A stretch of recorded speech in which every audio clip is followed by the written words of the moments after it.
This ticket looks fake. Kids like you don't belong in first class." The words sliced through the air like a blade, sharp enough to make the entire gate fall silent.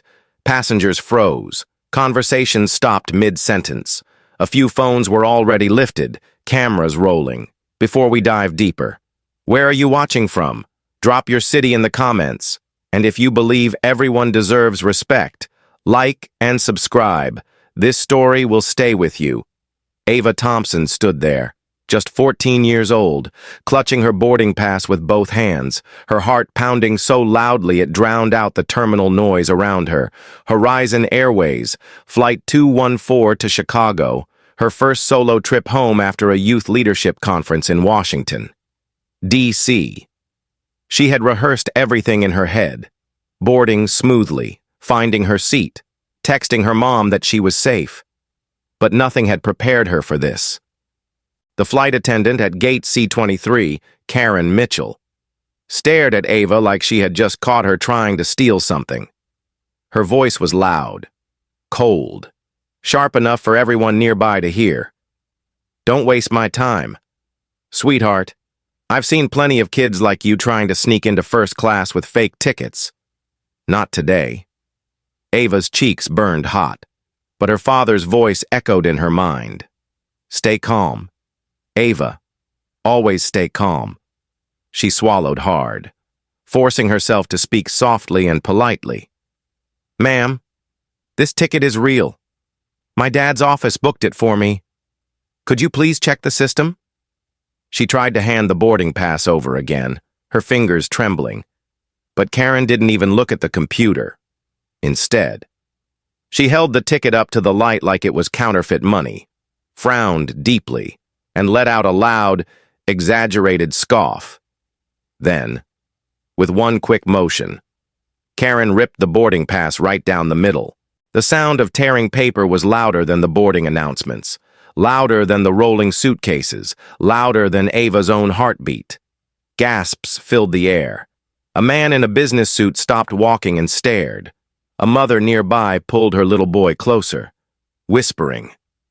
Ava felt her throat tighten, her chest rising and falling in sharp, uneven breaths. She knelt to pick up the torn pieces from the polished floor, each fragment feeling like a piece of her dignity scattered in front of strangers.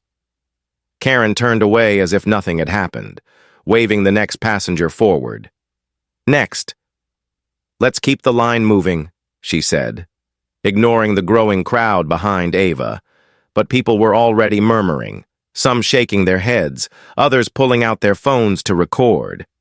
Ava heard a teenage girl whisper. "Why would she do that to her?" another voice said quietly.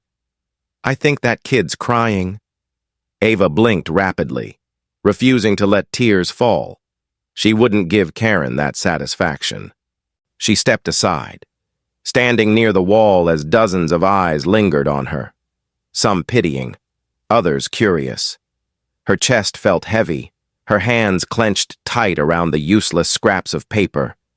She pulled out her phone and dialed her father's number, her voice breaking when he answered. "Dad, she said my ticket was fake." She tore it up in front of everyone, miles away in his Chicago office. James Thompson froze at his daughter's trembling voice. As chairman of Horizon Airways, the very airline operating this flight, he had spent 25 years building the company from a 5-plane startup into a global carrier. But in this moment, none of that mattered. This wasn't about a business. This was about his little girl, humiliated in front of strangers, treated like she didn't belong. His jaw tightened, his hand gripping the edge of his desk. "Stay where you are." "Ava," he said, his voice low and steady despite the storm raging inside him. "Don't move. I'm coming to you." Back at the gate, Karen continued scanning tickets as if nothing unusual had happened, her expression tight, her tone clipped and impatient. Ava could hear the scolding in her voice as she snapped at other passengers to hurry it up. Her mind replayed the words again and again. "Kids like you don't belong in first class." The phrase dug into her chest like thorns. She thought about the leadership conference she had just attended, where speakers told her to believe in herself, to stand up for justice, to be brave even when her voice shook. But right now, courage felt far away. Minutes ticked by slowly. Passengers avoided Ava's gaze, though she noticed some still recording from a distance.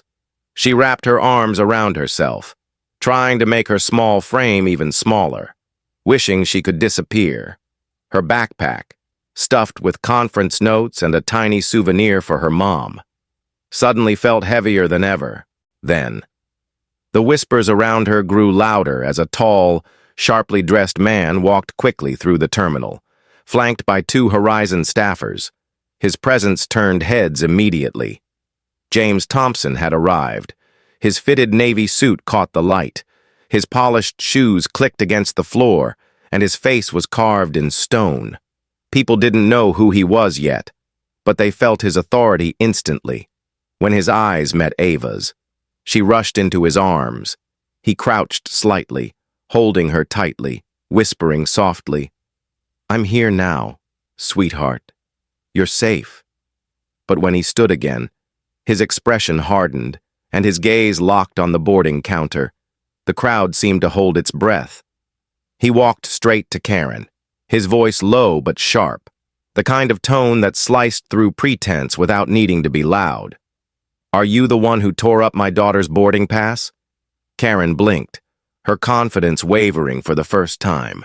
"Sir, the ticket looks suspicious." "I was protecting the integrity of the flight," she said quickly, glancing nervously at the passengers filming nearby. James didn't raise his voice, but every word carried weight. "Protecting the flight does not mean humiliating a 14-year-old in public. You didn't even verify the ticket before tearing it apart. That is not procedure. That is prejudice." His tone was controlled, but his eyes burned. Karen's lips parted, but no words came. She shifted uncomfortably, her cheeks flushing as whispers in the crowd turned into quiet gasps. The cameras were still rolling. She looked over at Michael Carter, the airport shift supervisor, who had just arrived, pale and wide-eyed, sensing the gravity of the situation. "Mr. Thompson, I had no idea this was your daughter," Karen finally said, her voice trembling. James's expression didn't soften. "That's exactly the problem," he replied. "You shouldn't have to know who someone is to treat them with respect." The tension was thick enough to silence the entire gate area. Every passenger, every staff member, every phone recording, they all knew something extraordinary had just begun. Ava wiped her face, standing a little taller beside her father, for the first time. She wasn't just a scared teenager anymore. She was ready to fight back. James Thompson's hand rested gently on Ava's shoulder as he turned back toward the counter, his jaw tight, his eyes sharp and unyielding, the weight of his presence heavy enough to silence the nearby crowd. The entire gate area seemed frozen, as if every sound had been swallowed up by the tension in the air. The only noise was the distant hum of rolling suitcases and the occasional beep of a scanner. But here, at Gate C23, time felt suspended. Karen Mitchell, the flight attendant who had ripped Ava's ticket, stood stiffly behind the counter, shifting her weight from one foot to the other, her earlier confidence replaced with something closer to panic. Her fingers fidgeted against the edge of the boarding podium as she tried to maintain composure, but the quiet murmurs of passengers and the sight of phones pointed in her direction made her shoulders tighten with every passing second. James drew in a slow, controlled breath, every movement deliberate, every word calculated.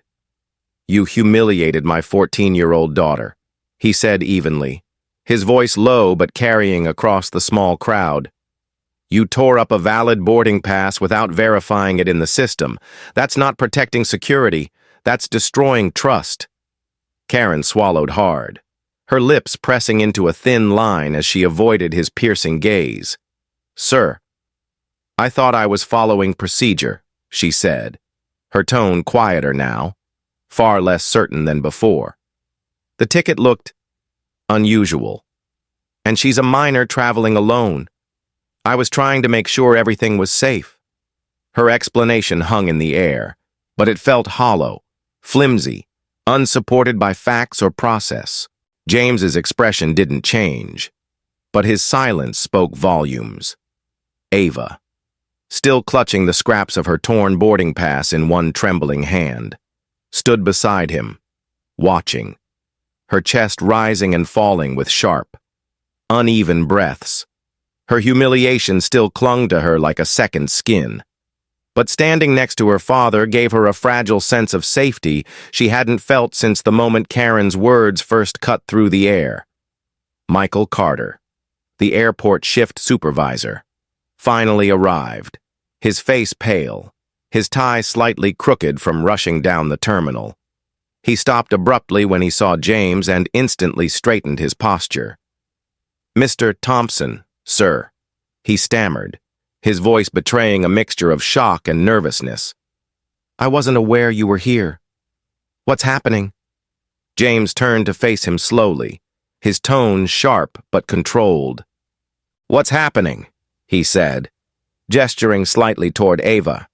"Is that one of your senior flight attendants decided to accuse my daughter of presenting a fake ticket, humiliated her in front of 24 passengers, and ripped up her boarding pass without checking a single system? That's what's happening." Michael's throat bobbed as he swallowed hard, his gaze flickering briefly to Karen, who stood rigidly, her knuckles pale where she gripped the counter. "Sir, I'll handle this immediately," he managed to say, his voice quiet, almost apologetic. But James wasn't interested in quiet apologies. He knew this wasn't just about one incident, one employee, or one torn ticket. He had built Horizon Airways on a foundation of fairness and trust. And now, standing here as both chairman and father, he realized this was about something bigger. It was about the way people were treated when no one thought anyone was watching. His gaze returned to Karen, unblinking. "You didn't follow policy," he said calmly. "But more than that, you didn't follow basic decency. Do you know what it feels like to be 14, standing alone in front of strangers, and hearing someone tell you that you don't belong?" Karen's lips parted as if to speak, but no sound came. Her shoulders sagged slightly under the weight of his words, and she looked down, her confidence unraveling in the silence. Ava's breathing slowed, her small hand inching into her father's, gripping tightly as if anchoring herself to the moment. Around them, passengers continued recording, sensing something significant was unfolding before their eyes. Michael Carter cleared his throat softly and stepped forward, gesturing toward a small private office near the gate. "Mr. Thompson," he said carefully, "maybe we should move somewhere more private to discuss this matter." James shook his head once, firmly. "No," he said, his tone cutting through the tension like glass. "This started in public, and we're going to finish it in public." There was something in his voice that made even Michael hesitate, choosing not to argue further. A flight announcement crackled faintly through the speakers, but no one paid attention. All eyes were locked on this confrontation.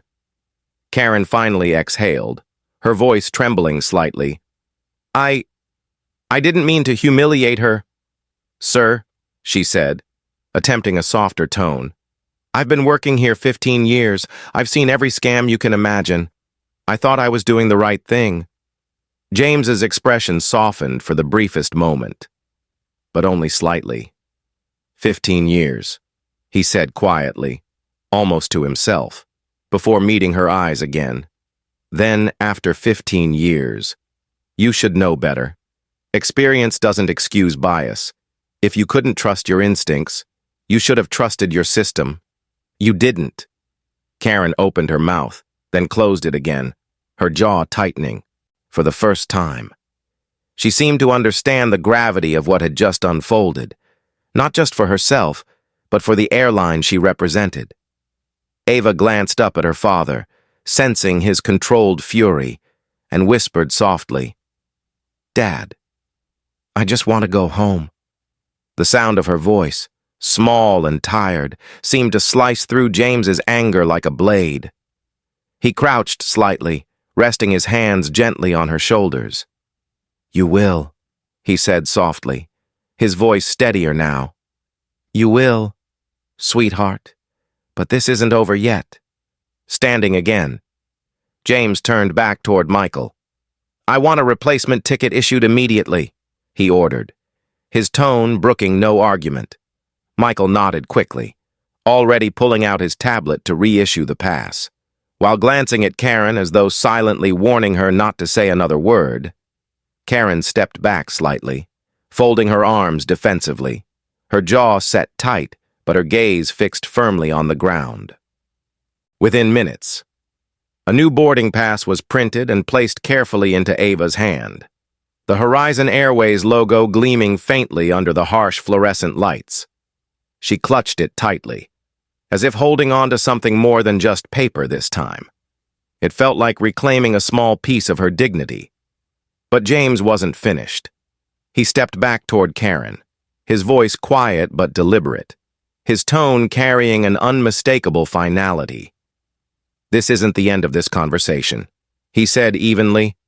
"Horizon will review this, and we will make sure no other passenger, child or adult, ever experiences what my daughter just went through." Karen nodded faintly, but said nothing, her face pale, her posture rigid. The weight of what had just unfolded pressed down on the room, the tension so thick that no one dared break the silence. As James guided Ava away from the gate, his hand resting protectively on her shoulder, dozens of passengers watched in silence, some lowering their phones slowly, others whispering softly to each other. Ava kept her gaze forward, her breathing steadying with each step she took beside her father. But deep down, she knew something had shifted. This wasn't just about her anymore. Something bigger was beginning, something that would change Horizon Airways forever. The tension inside the terminal was thick enough to touch. But James Thompson wasn't done. Not yet. This wasn't something he was going to let fade away quietly, after ensuring Ava had her replacement boarding pass safely in hand. He turned to Michael Carter, his voice steady but carrying a weight that made the supervisor straighten immediately. "Find us a private room," James said calmly, his tone leaving no space for negotiation.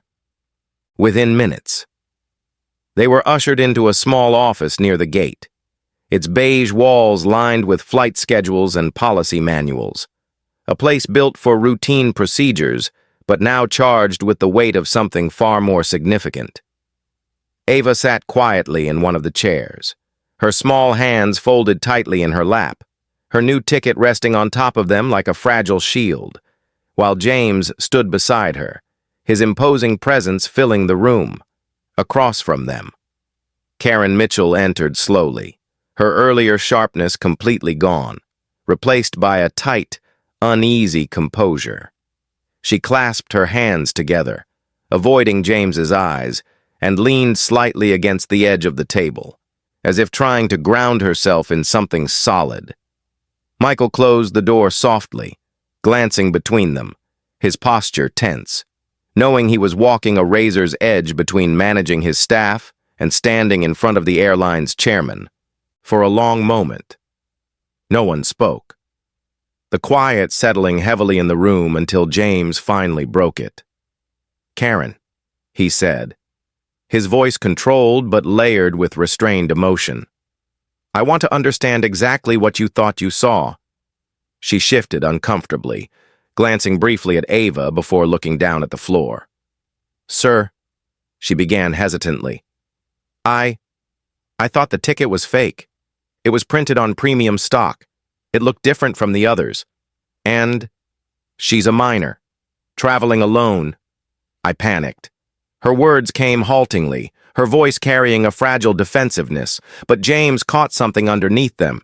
Years of exhaustion, frustration, maybe even fear, but he refused to let it overshadow what had happened. "You panicked," James repeated softly, his tone neutral, almost too calm. "And in that panic, you tore up a valid ticket. You accused my daughter of lying.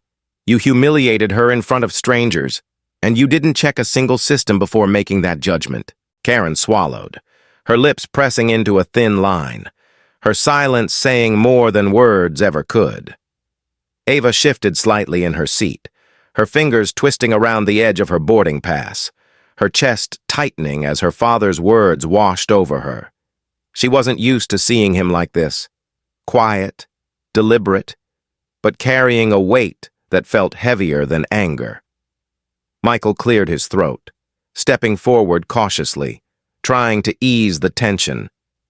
"Mr. Thompson," he began softly, "I understand your frustration, and I want to assure you that this will be investigated fully. Horizon has a strict protocol for situations like this, and I'll personally see to it that the right actions are taken." James turned his head slightly, his gaze sharp but composed. "This isn't just about one incident, Michael," he said firmly, his voice low but steady. "This is about the culture we allow to exist here. If a 14-year-old can be dismissed so easily, judged before being treated with basic respect, then something is deeply broken." Ava looked up at him then, her father's words resonating in ways she hadn't expected. She remembered the leadership conference she'd just attended, the speaker on stage who had said, "Real change begins when the people affected decide they won't stay silent." Those words had sounded inspiring at the time, abstract even. But now, sitting here, she understood them differently. Her chest rose and fell with a quiet determination she hadn't fully realized yet. She glanced briefly at Karen, who stood silently, her arms folded tightly across her chest, her expression caught somewhere between defensiveness and regret. Ava hesitated before speaking, her voice soft but clear enough to cut through the silence. "You didn't even look at my name," she said quietly, her eyes fixed on Karen. "You didn't check the system. You didn't ask me any questions. You just decided I didn't belong there." Karen's shoulders slumped slightly, her lips parting as if to respond. But no words came. Her eyes flickered briefly toward Ava before falling again to the floor. Michael shifted uncomfortably, looking at James, who placed a protective hand on Ava's shoulder, his voice calm but unyielding. "My daughter deserves an apology," he said simply, the weight of his words filling the small office. Karen inhaled deeply, her hands clasping tighter, and for the first time, her voice cracked slightly when she finally spoke. I'm sorry," she said softly, glancing briefly at Ava before lowering her gaze again. "I shouldn't have handled it that way." Ava nodded faintly, but she didn't look away, her steady gaze holding Karen's just long enough to make sure the words carried meaning. For a moment. The room was silent again, the apology settling awkwardly in the air, too thin to undo the damage but enough to mark the first step forward. James straightened slightly, his hand dropping from Ava's shoulder as he turned to Michael. "This conversation doesn't end here," he said evenly. "I want a full report on my desk by Monday, including passenger statements, security footage, and employee protocols. We're not brushing this aside." Michael nodded quickly, pulling out his tablet to make notes, his expression taut with focus. Karen stood stiffly, shifting slightly as though the weight of the cameras outside the door was pressing in on her, and James caught the nervous glance. "What happened out there isn't contained in this room anymore," he said quietly, his voice measured. "There were at least 10 phones recording. That video is probably online already, and Horizon's name is attached to it. We either address this directly, or we let someone else define the story for us." Ava's chest tightened at the thought of being on video, her humiliation replayed for strangers to dissect. But then she thought about all the people who might see it, the passengers who'd felt powerless, the travelers who'd been dismissed or ignored because of how they looked, where they came from, or who they were. Her hand tightened around the ticket in her lap, and a thought began forming in her mind, fragile but insistent. She drew a quiet breath and turned to her father. "Dad," she said softly, her voice small but steady. "This shouldn't just be about me." James's gaze shifted down to her, curiosity flickering beneath his controlled expression. "What do you mean, sweetheart?" Ava hesitated, choosing her words carefully, her heart pounding as she spoke. "At the conference, we talked about how real change doesn't happen just because someone says sorry. It happens when people understand why something's wrong and how to do better. What if Horizon made sure this kind of thing doesn't happen again? Not just for me, but for everyone." Her words hung in the air, surprising even herself, but they landed with a weight far beyond her years. Michael blinked, taken aback. His tablet paused mid-note, while James regarded his daughter with a quiet pride building behind his stern expression. He nodded slowly, his voice low. "Go on," he said, encouraging her gently. Ava glanced at Karen, then back at her father, her voice steadier now. What if Horizon trained everyone, flight attendants, gate agents, pilots, on how to handle passengers without bias, how to treat people with respect, no matter what? What if we created something that actually changes the way things work? The room fell silent for a long moment, Michael's brows furrowing as he absorbed the idea, while Karen shifted awkwardly, glancing briefly at Ava before looking away. James's chest rose slowly as he exhaled, the weight of his anger softening just enough to let pride settle in its place. "That," he said finally, his voice deep and thoughtful, "isn't just an idea. Ava, that's leadership." Ava's cheeks warmed, but she didn't look away, her small frame sitting taller now, her voice carrying just enough strength to feel bigger than the moment. Karen, quiet until now, finally spoke again, her voice low, almost regretful. "If there had been training like that," she said softly, maybe I would have thought differently." Her words weren't an excuse, but they carried a fragile truth, one Ava tucked away silently, her mind already racing ahead to what could come next. James stood slowly, resting a hand on the back of Ava's chair, his voice firm again, his resolve solidifying in the quiet. "Then that's what we'll do," he said. "We'll build something better. For her. And for every passenger who comes after her." Ava glanced up at him, her lips parting slightly, a small, determined smile forming despite everything. In that small office, under the weight of humiliation, regret, and hope colliding all at once, a spark had been lit, one that neither James nor Ava fully understood yet, but one that would grow into something far larger than this room, larger than this flight, larger even than Horizon Airways itself. That night in Chicago, Ava sat cross-legged on her bed, the soft glow of her laptop lighting her face, the quiet hum of the city outside her window doing little to calm the storm still swirling inside her. The humiliation at the airport clung to her like a shadow, the sound of Karen's voice and the tearing of her ticket replaying in her mind like an endless loop she couldn't escape. But this time, instead of feeling powerless, something new had taken root inside her, a determination she didn't fully recognize yet, but could feel growing stronger with every passing minute. Across the hall, James sat in his study, reviewing Horizon's policy manuals, while Lisa leaned against the doorway, watching him with her arms folded, her expression soft but resolute. "She's not the only one who went through this today," Lisa said quietly, breaking the silence.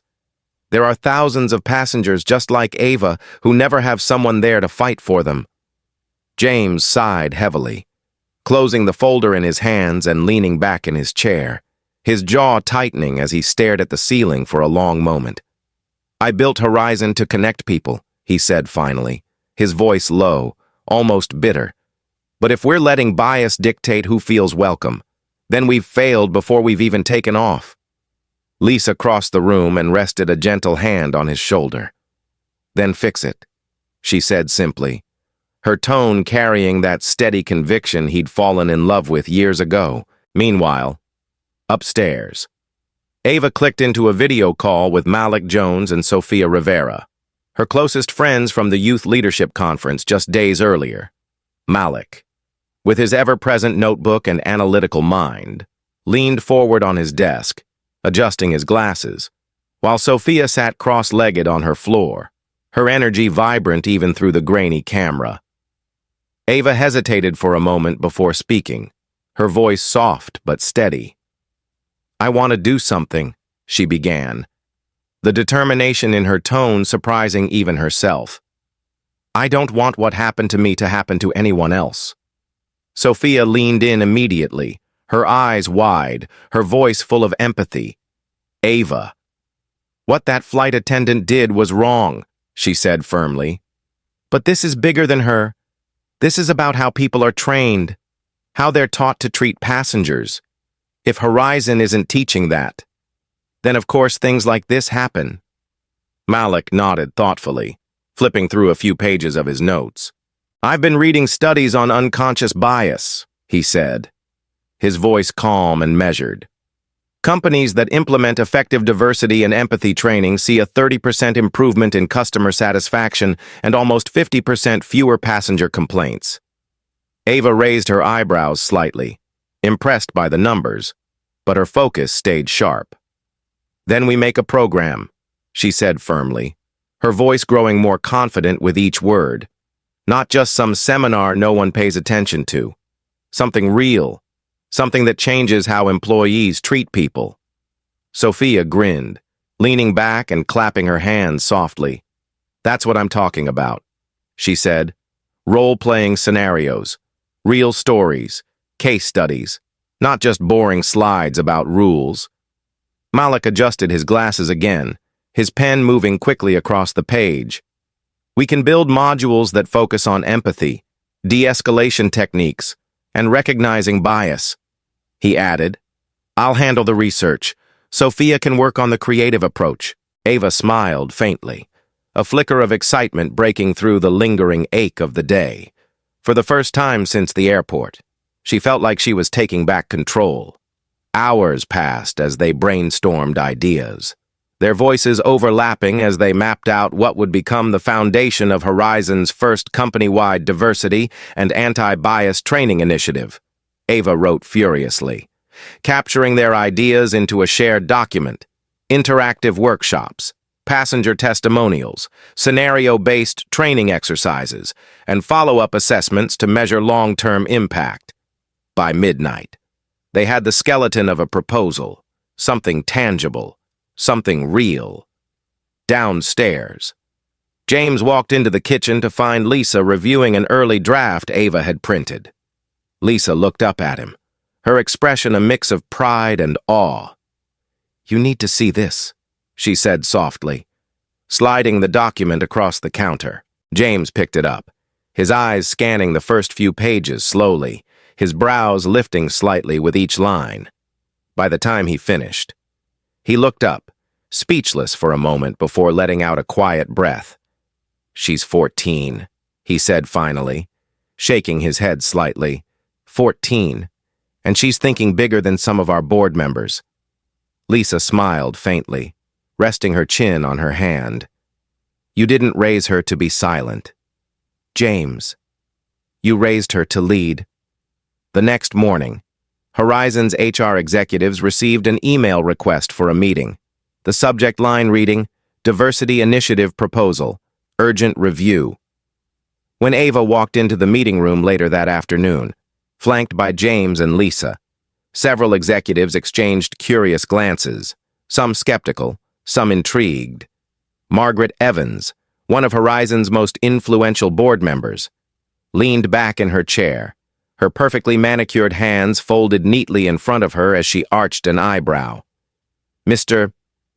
Thompson," she said smoothly.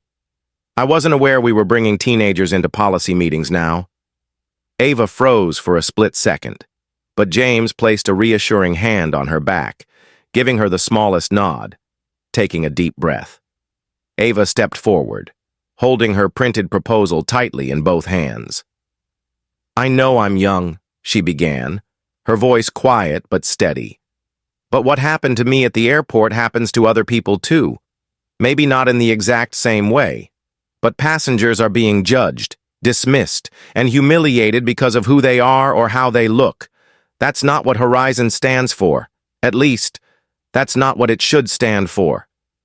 The room fell silent for a moment, Margaret's skeptical expression faltering slightly as Ava continued.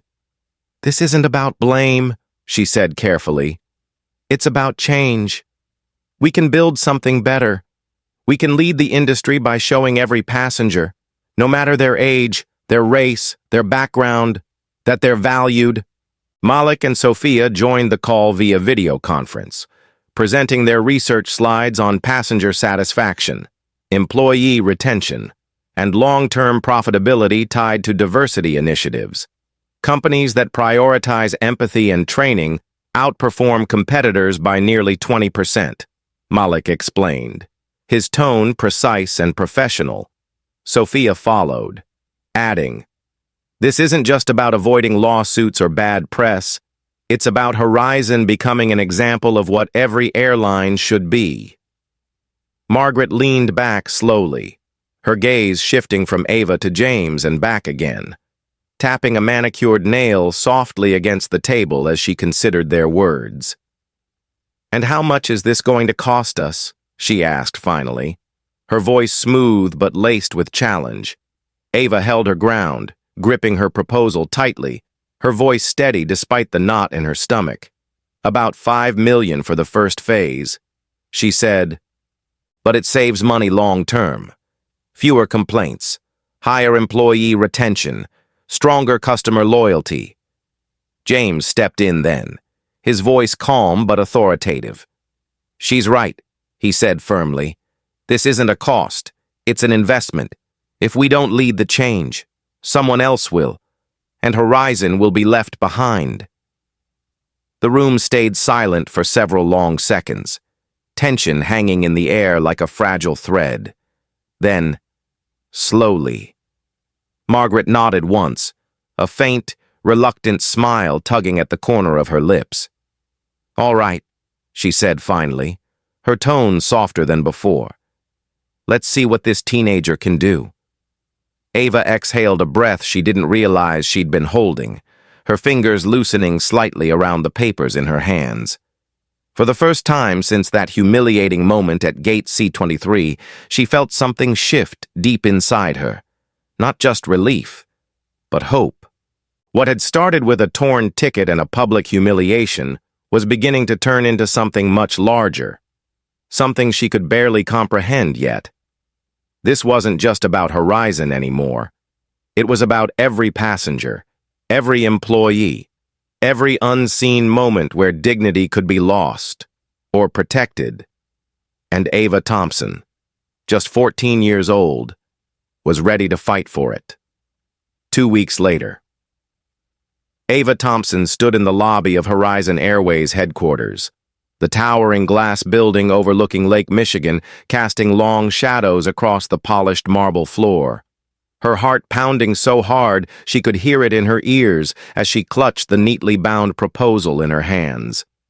She was dressed in a navy blazer borrowed from her mother, her braids tied back neatly, her small frame dwarfed by the sheer size of the skyscraper and the weight of what lay ahead. This was no longer about what happened at Gate C23. This was bigger, about the 50 million passengers Horizon served every year, about every traveler who had ever been dismissed, judged, or humiliated. James placed a reassuring hand on his daughter's shoulder, his expression calm but resolute, while Lisa stood beside them, radiating quiet pride. They took the elevator up to the 42nd floor, the ride silent except for the soft hum of machinery and Ava's steadying breaths. When the doors opened, the boardroom stretched before them, a long mahogany table surrounded by 12 of the company's most powerful executives and board members. the Chicago skyline visible through floor-to-ceiling windows behind them. At the head of the table sat Margaret Evans, her perfectly tailored suit and sharp gaze signaling that this wouldn't be easy. She was known across the industry for her bluntness and refusal to be swayed by emotion, and today was no exception. As Ava stepped into the room, conversations paused, skeptical eyes shifting toward the 14-year-old girl holding a proposal thicker than some of the quarterly reports these executives lived by. "Mr. Thompson," Margaret said coolly, gesturing for him to sit. "I wasn't aware this would be a family presentation." James met her gaze evenly, his voice calm but carrying quiet authority. "Margaret, this isn't just family business," he said firmly. "This is company business, and Ava has something worth hearing." Margaret raised an eyebrow but said nothing, leaning back in her chair as Ava took a deep breath and stepped forward. Her palms were damp, but her voice, when it came, was steadier than she expected. "Good afternoon," she began softly, scanning the room briefly before continuing. "I know I don't look like the person you'd expect to stand here today. I'm not an executive. I don't have years of experience, and I don't run a department. But I am a passenger. And a few weeks ago, I learned what it feels like to be treated like you don't belong." A ripple of quiet moved across the room, but Ava pressed on, her voice gaining strength. "At Gate C23 in Atlanta, I was told my ticket was fake. I was humiliated in front of strangers. But this isn't just about me. It's about every traveler who doesn't have someone powerful standing beside them when they're treated unfairly. Horizon serves 50 million passengers every year. How many of them walk away feeling unseen?" She paused just long enough to let the question linger before flipping to the first page of her slides.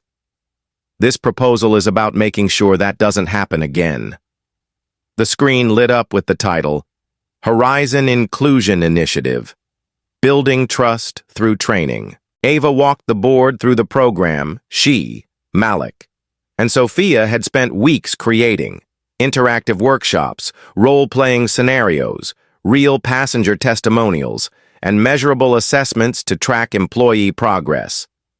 "This isn't just about rules," she said, gesturing toward a slide showing survey results from the International Air Transport Association. 60% of air travelers reported experiencing or witnessing discrimination in 2024. That's not acceptable, and Horizon has the chance to lead the industry in fixing it. Margaret leaned forward slightly, her fingers tapping lightly against the polished wood, her voice smooth but challenging. "And you believe a 14-year-old can design a program for 25,000 employees?" she asked, her words carrying an edge sharp enough to draw blood. Ava swallowed hard but stood her ground, lifting her chin slightly. "No," she said firmly, her voice calm but resolute. "I believe a 14-year-old can start the conversation. I'm not doing this alone. I'm working with experts, with Horizon's HR team, and with employees who want to make this company better. I'm asking you to lead with me." A murmur ran through the room, some executives exchanging glances, others scribbling notes. James watched silently, pride evident in the way he sat slightly taller, while Lisa smiled faintly, her gaze fixed on her daughter. Malik and Sophia joined via video conference, their research slides appearing on the screen as Malik explained the financial impact of better employee training. Airlines that prioritize inclusion and customer experience see 25% higher passenger loyalty, Malik said, his tone sharp and professional. "This isn't just good ethics, it's good business." Sophia followed, her energy vibrant even through the camera. "Passengers choose brands that make them feel valued," she said. "If Horizon leads this change, we don't just avoid scandals, we build trust." Margaret crossed her arms, her expression cool but thoughtful as she studied the numbers on the screen. $5 million annually, she said slowly, her tone deliberate. That's what this proposal is asking for. How do we justify that cost to shareholders? Ava drew a deep breath, her small hands gripping the edges of the podium as she locked eyes with Margaret. How much does one viral video of discrimination cost us? She asked, her voice steady, carrying through the room with quiet force. How many millions do we lose when passengers stop trusting us? This program isn't an expense. It's an investment in Horizon's reputation, its employees, and its future. Silence followed, the weight of her words settling heavily over the table. Margaret studied Ava for a long moment, her fingers pausing mid-tap before she finally spoke again, her voice lower this time. "You make a fair point," she admitted softly, though her expression remained unreadable. Another board member, Daniel Ortiz, leaned forward, his tone curious but cautious. "Ava," he said gently, "change takes more than good intentions. Employees won't trust a program unless leadership commits to it fully. Are you prepared for the backlash? The resistance?" Ava nodded immediately, her voice strong now. "Yes," she said without hesitation. "Because passengers deserve better. Employees deserve better. Horizon deserves better. And if we do this right, we can set the standard for the entire industry." James glanced around the room, watching as heads began to nod slowly, skepticism softening into consideration. For the first time, the energy shifted. The program no longer looked like a teenager's dream. It looked like a path forward. Margaret leaned back in her chair, folding her hands neatly in her lap as she spoke at last, her voice even. "Very well," she said quietly. "We'll put it to a vote, one by one." The board members cast their decisions, the tension in the room so thick Ava could feel her heartbeat in her throat. 10 voted in favor, 2 abstained, none opposed. It was done. Ava exhaled shakily, her chest rising and falling as relief washed over her. James placed a steady hand on her shoulder, giving it a firm squeeze, while Lisa wiped at the corner of her eye, her pride impossible to hide. Margaret regarded Ava for a long moment, the sharpness in her gaze softening slightly as she said, "You've convinced me. Now prove me right." Ava nodded once, her voice soft but resolute as she replied, "I will." As the meeting adjourned, executives filed out slowly, some pausing to congratulate her, others offering quiet words of encouragement. Ava lingered by the window for a moment, looking out over the Chicago skyline, the city lights reflecting in her wide, thoughtful eyes. She knew this was just the beginning. The hard part hadn't even started yet, but for the first time, she felt ready. A torn ticket had brought her here, but her voice was what would change everything. By October, the first phase of Horizon Airways' diversity and anti-bias training program officially launched, and what had started as a 14-year-old's personal humiliation at Gate C23 was now a company-wide initiative involving over 5,000 employees in the pilot group alone. Ava Thompson stood quietly at the back of the training hall on the 35th floor of Horizon's Chicago headquarters, her small frame almost hidden behind a row of chairs as she watched the first session unfold, her palms damp despite the cool air of the room.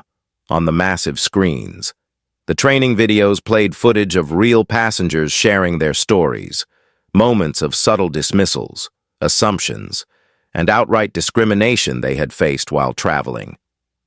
There was a heavy silence among the attendees, flight attendants, gate agents, and supervisors alike, some watching intently while others shifted uncomfortably in their seats. Ava had spent weeks preparing for this, poring over every detail with Malik and Sophia, fine-tuning scenarios and ensuring the program felt real. But now that it was here, the weight of its success or failure pressed on her shoulders like never before. During a break, Ava overheard 2 senior flight attendants whispering near the back, Another corporate gimmick. One muttered under her breath, "They'll make us sit through this nonsense, and nothing will change." The other nodded, sighing, "It's just PR. Once the cameras stop, everyone goes back to the same habits." The words stung more than Ava wanted to admit. She turned slightly, clutching the notebook in her hands, her chest tightening as doubts she thought she'd buried resurfaced. Was she naive to think she could change a company this big, before the spiral of uncertainty could take over? She felt a gentle hand on her shoulder. Turning, she found Sarah Bennett, a mid-level flight attendant in her early 30s, her expression warm but thoughtful. "Don't listen to them," Sarah said softly, her voice low enough for only Ava to hear. "They don't know what they don't know yet. Change takes time. But this is a start." Ava nodded slowly, her lips pressing into a thin line, trying to absorb the reassurance. "Do you really think this will work?" she asked quietly, the question sounding smaller than she intended. Sarah gave her a faint smile, glancing back toward the screens before replying. "It's already working," she said gently, "just by having this conversation, just by making people uncomfortable enough to think. That's change." Ava carried those words with her through the rest of the session, standing taller than before, her resolve hardening in the face of skepticism. Over the next several weeks, the pilot phase expanded to multiple locations, rolling out at major hubs like Atlanta, Los Angeles, and Dallas.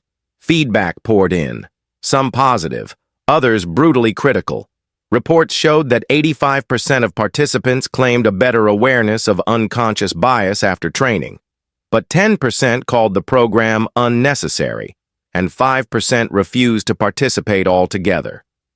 Citing political overreach, in one particularly tense session at Horizon's Dallas hub, a veteran pilot stood up mid-training and said loudly, "I've flown 30 years without needing lectures about bias.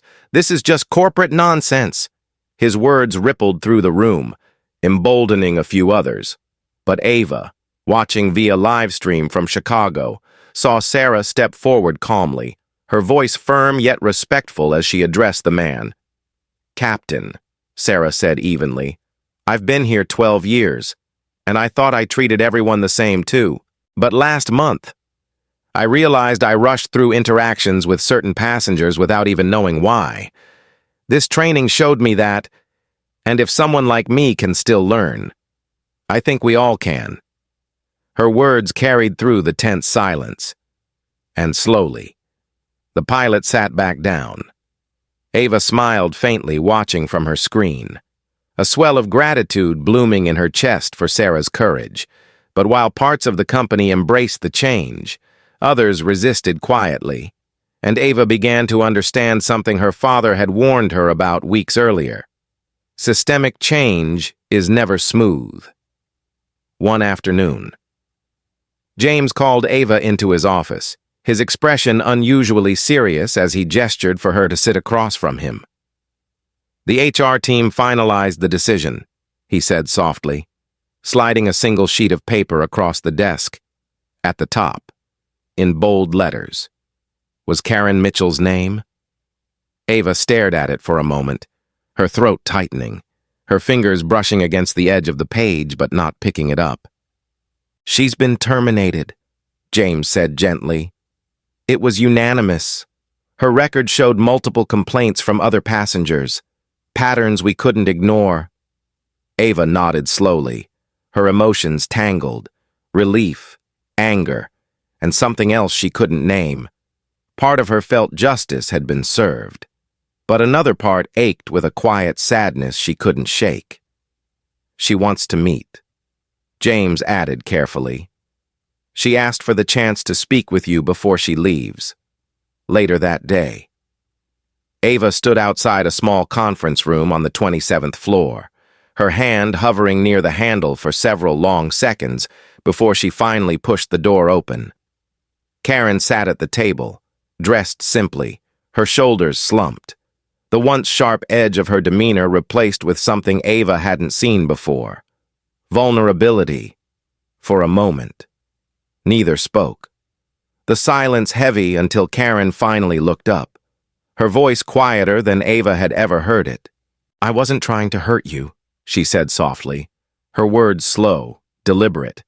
"I was tired, burned out. I've been doing this job 15 years, and I thought I'd seen every scam there is. I reacted without thinking, and I was wrong." Ava's chest rose and fell slowly, her hands folded in front of her as she studied Karen's face. There was no defensiveness now, no anger, just a weary honesty she hadn't expected. "You made me feel like I didn't belong," Ava said quietly, her voice trembling slightly despite her effort to stay composed. Karen nodded faintly, swallowing hard before replying. "I know, and I'm sorry. Not because you're the chairman's daughter, but because no one should ever feel that way." Ava didn't answer right away, her gaze drifting briefly to the window, where the Chicago skyline stretched endlessly beyond the glass. Finally, she turned back, her voice soft but firm. "I hope you learn from this," she said. "Not just for you, but for whoever you meet next." Karen's lips parted as if to respond, but she said nothing, simply nodding as tears welled faintly at the corners of her eyes. When Ava left the room, she carried a strange mix of emotions with her. Closure, but also a quiet reminder that change wasn't about punishing individuals as much as transforming systems. By December, Horizon's board officially approved full implementation of the program for all 25,000 employees, scheduling mandatory sessions across all hubs and adding diversity metrics to performance evaluations. Media outlets began covering the initiative, dubbing Ava the teenager changing an airline, while social media buzzed with clips from her boardroom presentation and stories of employees sharing newfound perspectives. Yet Ava didn't seek the spotlight. She focused on refining the program, meeting with employees, and listening to feedback, good and bad. At home one evening, Lisa found her at the dining table surrounded by papers and reports, her head resting in her hand as fatigue settled over her. "You don't have to do this all alone," Lisa said gently, resting a hand on her daughter's shoulder. Ava looked up, her tired eyes softening into a small smile. "I know," she whispered, "but if we're going to change something this big, we have to keep going." Lisa kissed the top of her head, pride and love mingling in her expression as she replied softly, "Then keep going. The world needs your voice." And as Ava stared down at the training manual in her hands, her resolve strengthened once more. This wasn't just about a torn ticket anymore. It was about rewriting the way Horizon Airways, and maybe the entire industry, treated people, and she wasn't stopping now. By December, just 4 months after the incident at Gate C23, Horizon Airways had transformed in ways few thought possible. And Ava Thompson stood in the middle of it all, her name now quietly synonymous with change she had never set out to lead. The company-wide diversity and anti-bias training program had rolled out to all 25,000 employees, from pilots and flight attendants to gate agents and senior managers, and the results were undeniable. Complaints of discriminatory behavior dropped by nearly 40%. Employee satisfaction rose sharply, and customer trust, once shaken, began to rebuild stronger than ever. Inside Horizon's Chicago headquarters, banners lined the walls of the executive floor bearing the words, "Every passenger matters." Ava's own phrase, pulled from her proposal, now woven into the company's core mission. But despite the media attention, the viral videos, and the quiet praise from industry leaders, Ava herself never chased the spotlight. She preferred to spend her days refining the program alongside Malik and Sophia, working with Horizon's HR team to update training modules and gathering employee feedback to make the initiative stronger with each iteration. On a crisp winter morning, Ava arrived at Hartsfield-Jackson International Airport in Atlanta, returning to the very place where everything began. Her small figure stepping into the bustling terminal alongside James and Lisa. The air hummed with the sounds of rolling luggage, flight announcements, and laughter. But this time, Ava felt no fear in the crowd. In a newly renovated lounge above Gate C23, Horizon was hosting a company-wide event to celebrate the success of the initiative, attended by executives, employees, and passengers who had become part of the program's journey. Ava stood quietly near the stage, holding her note cards with slightly trembling fingers, when Margaret Evans approached her with a rare, genuine smile replacing her usual sharp expression. "You've proven me wrong," Margaret said softly, her voice warm but steady. "I didn't think a 14-year-old could change this company. But you did." Ava smiled faintly, her voice low as she replied, "I didn't do it alone."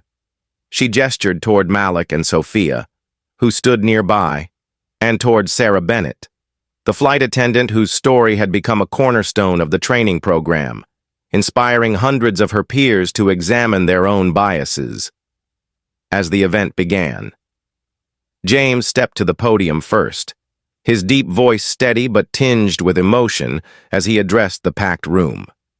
"4 months ago," he said slowly, his gaze sweeping across the audience, "my daughter stood at Gate C23 and was told she didn't belong.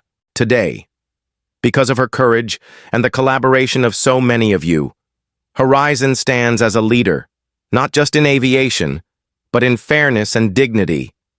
Applause filled the hall, but Ava's stomach fluttered as James gestured for her to join him at the podium.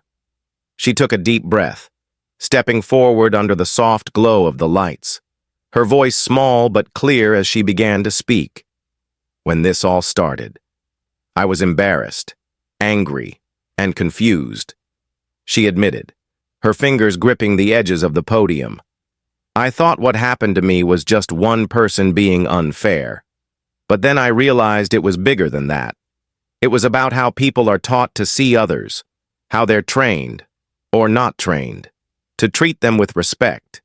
And if we can change that, even a little, then fewer kids like me will ever have to stand where I stood that day." The crowd fell silent, hanging on her words, many employees nodding slowly, some with tears in their eyes.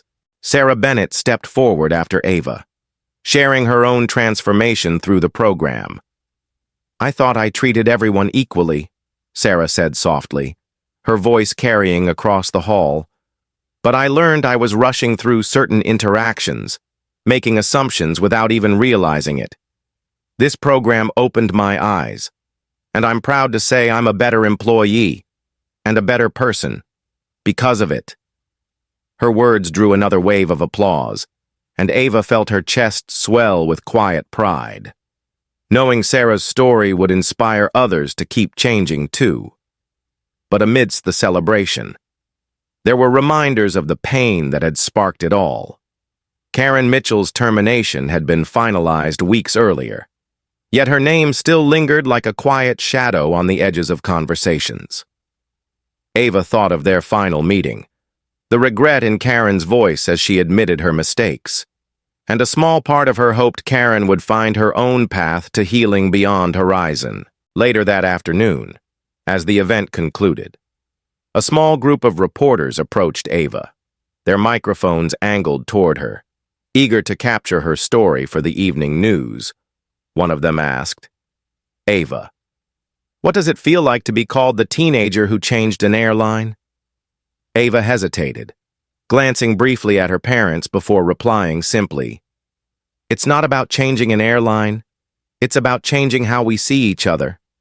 If that starts here, at Horizon, then maybe it can spread beyond." That night, as they walked through the airport toward their gate, Ava paused in front of the newly redesigned display above Gate C23, where Horizon had installed a plaque bearing a simple inscription, "Every passenger matters." She traced the words gently with her fingertips, her reflection faintly visible in the polished metal. and for the first time since that humiliating day, she felt the weight of it all lift slightly from her shoulders. James stepped up beside her, his hand resting gently on her back as he whispered, "You lit a spark, Ava, and look at how far it's traveled." She turned to him, her voice soft but steady. "It's not done yet," she said simply. "Over the next few months." Horizon's initiative caught the attention of other airlines, sparking conversations across the industry about mandatory anti-bias training, passenger rights, and systemic reforms.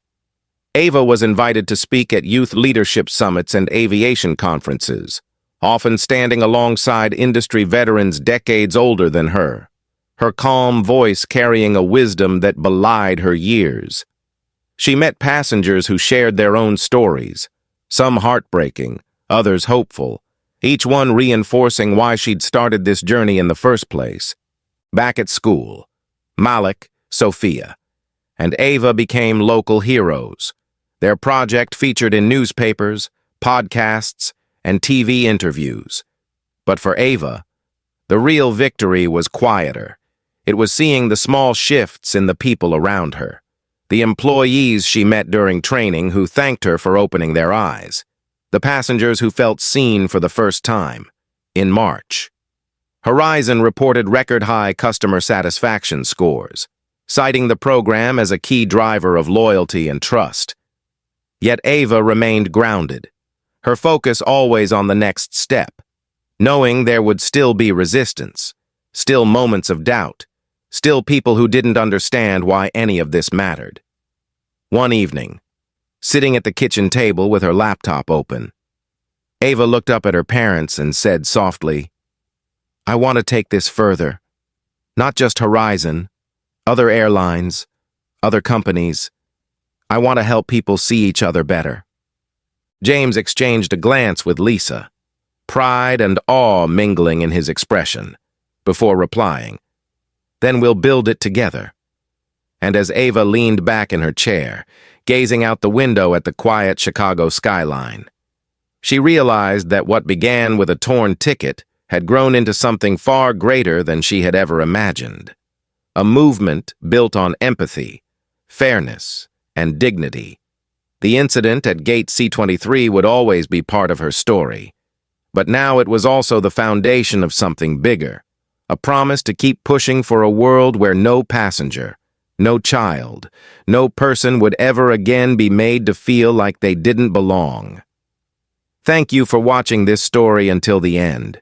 If you believe everyone deserves respect and dignity, please like this video, subscribe to the channel, and comment where you're watching from. Your support helps us share more powerful stories. Thank you.